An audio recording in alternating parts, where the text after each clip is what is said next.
Вот снова такая картина. Приехал, проехал буквально 5 километров. Заводить не заводится.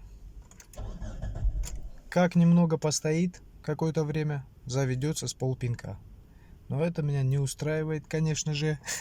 Надо разобраться. Mitsubishi AirTrack 4G63T. Смысл в чем? Периодически загорается чек. Чувствуются пропуски зажигания от 3 до 4000 оборотов. На холодную заводится хорошо. Как немного покатаешься, заглушил. Пытаешься завести, периодически просто не хочет заводиться. Такое ощущение, что бензонасос не работает. Диагностику сейчас сделаем и выясним причину. Постараемся максимально быстро ее устранить. Проведем диагностику двигателя. Проверим на ошибки. Почитаем. Для этого скачал программу для Bluetooth сканера. Bluetooth сканер чуть позже покажу, он уже там в ОБД разъеме. Называется вот так. Я надеюсь, эта программа нам поможет. Подключаемся. Адаптер Bluetooth ELM327. Самый простой синий адаптер. И программа самая первая, которая выскочила в Play Market. Бесплатная. Скачал и вот проверим ошибки двигателя. Прочитать. Ошибка P0340.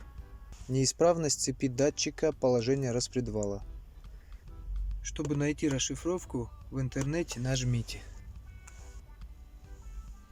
Неисправность цепи датчика положения распредвала. Но, как правило, это сам датчик работает неисправно. В цепи там, конечно, надо посмотреть, может какой-то обрыв, но вероятнее всего это датчик. В общем, проверяем цепь. Если цепью все нормально, заказываем датчик распредвала. Кстати, если кому-то интересно, как установить головное мультимедийное устройство на ваше авто на базе Android, то в скором времени выйдет видео, как установили вот эту замечательную панель с интернетом и со всеми прибамбасами, короче, современными. Итак, пришел нам датчик распредвала. Заказал по ВИН-коду. Заказал не оригинал, дубликат. Ну, по отзывам, хороший, нормальный датчик. Вот так он выглядит. Сейчас покажу, как его поменять, где находится и как быстро его поменять. Для этого понадобится нам трещотка с головкой на 10. А вот тут находится сам датчик. Снимаем фишку.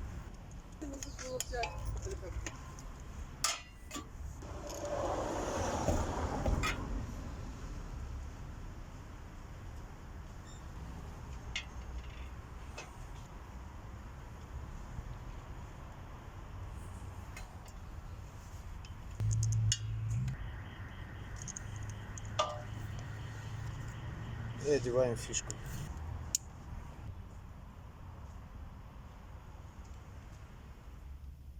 Датчик поменяли.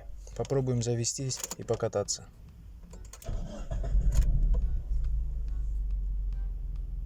Завелся с полпинка. Ошибка пропала. Проехал километров 10.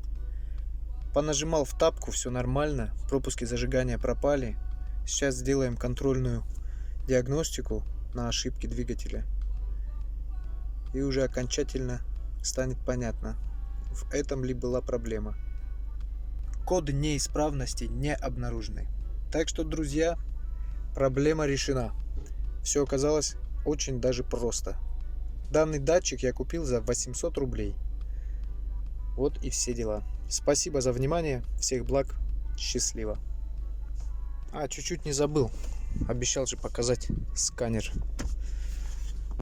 Вот такой обычный сканер. Его цена тоже 500-700 рублей. Самое главное его купить с двумя микросхемами. Есть прям дешевые, продаются с одной микросхемой, но, если честно, он практически не работает. А вот этот нас выручил, свою функцию выполнил в совокупности с нашим головным устройством. А программа, хоть и простая, но достаточно удобная. Здесь много разных функций. Замер разгона даже есть. Панель приборов, пожалуйста. Ну, такая нормальная.